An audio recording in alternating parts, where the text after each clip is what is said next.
মা কি করছো রোদ্দুরে বসে? এই যে দাদু মাছ নিয়ে চলে এসেছে। দাদু মাছ নিয়ে চলে এসেছে। আজকে মাছ হবে, মাছ হবে না চিকেন হবে কি জানি।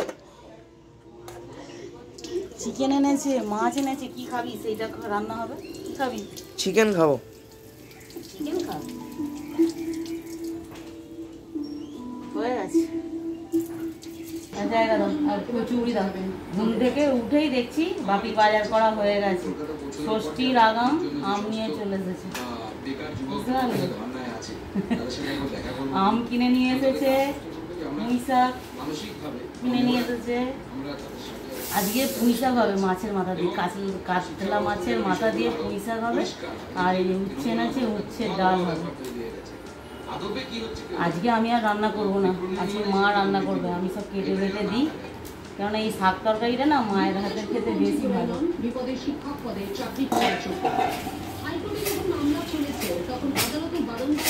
কাঁটাগুলো একাই চুলিতে দিই না, শাকগুলো চুলিতে। মা বাপি আমরা আসি না বলে খুব রাগ করে। আর এবারে আমরা এসেছি আর কি বিরক্ত নয়, কি কাজ বেড়েছে। আমরা ঘুম থেকে ওঠার আগেই বাপিকে বাজার যেতে হচ্ছে, তারপর রান্নাঘরে মাকে বারবার যেতে হচ্ছে। এক তরকারি ভাত তো হচ্ছে না, কোথায় চাটনি হচ্ছে, কোথায় ভাজা হচ্ছে, কোথায় ডাল হচ্ছে। এই সব করতে গিয়ে একবারে নাজেহাল অবস্থা, বুঝতে পারলে? আরে কি গরমটা যে পড়েছে, সেই গরমে রান্নাঘর বাজার করতে গিয়ে আমার মা বাপি একদম পুরো হিমশিম খেয়ে যাচ্ছে।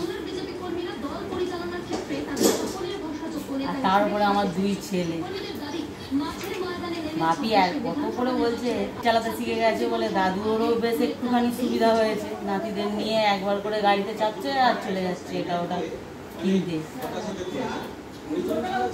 আর মাও তাই বললো যে বাজারটা নিয়ে এসে ফেলেছে তোর বাবা, তুই তাড়াতাড়ি উঠে বেটে দে, আমিও তাড়াতাড়ি রান্না করে বুঝলি। এখন বাজে 9টা। আমি বললাম হ্যাঁ করে ফেলতে। যেই 11টা বাজছে না, আর উনুনের ধারে যাওয়া যাচ্ছে না, গ্যাসের সামনে আরও বেশি কষ্ট হচ্ছে। এত গরম পড়েছে যে মানুষের শরীর খারাপ হয়ে যাবে, অসুস্থ হয়ে পড়বে। আর সমস্ত কিছু কুটে বেটে দিয়ে আমার স্নান হয়ে গেল। আর মা একটা করে রান্না করছে আর নাবাচ্ছে। আমিও একটা বসিয়েছি, বুঝতে পারলে? বসিয়ে দিয়ে আজ স্নান করতে গিয়েছিলাম। বাইরের দিকে একদম যাওয়া যাচ্ছে না, তাও দুটো কাচাকুচি করেছি। আমিও এখানে অনেক দিন এসেছি, আর এসেছি যেদিন থেকে সেদিন থেকে আমার বাবার জামাই ষষ্ঠী খাওয়ানো চালু হয়ে গেছে। এই যে এখানে এখন চিকেন হচ্ছে। আর কি হবে জানো, এই দেখো সব এগুলো কুটে বেটে দিয়ে আর স্নান করতে গিয়েছিলাম। এখানে সমস্ত কিছু সবজি কাটা হয়েছে, পুঁই শাক করা হবে, আর মাছের মাথা দিয়ে পুঁই শাক হবে, আর উচ্ছে দিয়ে ডাল হবে। আর কি হতে বাকি আছে বলতে পারো? চিকেন হলো, উচ্ছে দিয়ে ডাল হবে, আর মাছের মাথা দিয়ে পুঁই শাক হবে। এই যে পুঁই শাকও কাটা রেডি। তো সব কেটে গুছিয়ে দিয়েছিলাম, এবারে মা একটা করে করছে। একবার করে বসিয়ে দিয়ে আর একবার করে পাখার নিচে গিয়ে বসছে, তা নাহলে মরে যাবো একদম। রান্নাঘরে ঢোকাই যাচ্ছে না। আর বাবাকে বলেই দিয়েছি, তুমি এই কদিন ধরে যে জামাই ষষ্ঠীর খাবার খাওয়াচ্ছ, তো জামাই ষষ্ঠীর দিনকে একটাই রান্না করব, সেটা হলো টকের ডাল আর আলু পোস্ত। আর যদি তোমার জামাইদের মাছ মাংস খাওয়াবার একান্তই ইচ্ছে থাকে, তাহলে একটা করে ডিমের অমলেট খাওয়াবে, ব্যাস। আর কিচ্ছু না।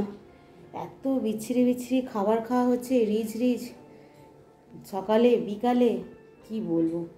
জামাই আদর করতে গিয়ে এদিকে যে পেট খারাপ হয়ে যেতে পারে জামাইদের, সেটা আমার বাবা বুঝতে পারছে না। সকালটি হচ্ছে, বাজারের ব্যাগ নিয়ে চললো। কাকেই বা কী বলবো, বলতে গেলেই বলছে জামাইদেরকে কি শুধু ভাত খাওয়াবো? জামাইদের শুধু ভাত খাওয়ানো যাবে না, তো তার জন্যই এসব পরিস্থিতি। কিন্তু সেটা তো ভালো যে জামাই আদর করছে, ঠিক আছে, কিন্তু যে রান্নাঘরে ঢুকে রান্না করছে তার কি পরিস্থিতি হতে পারে সেটা আমার বাপি বুঝতে পারছে না, এরকম ব্যাপার।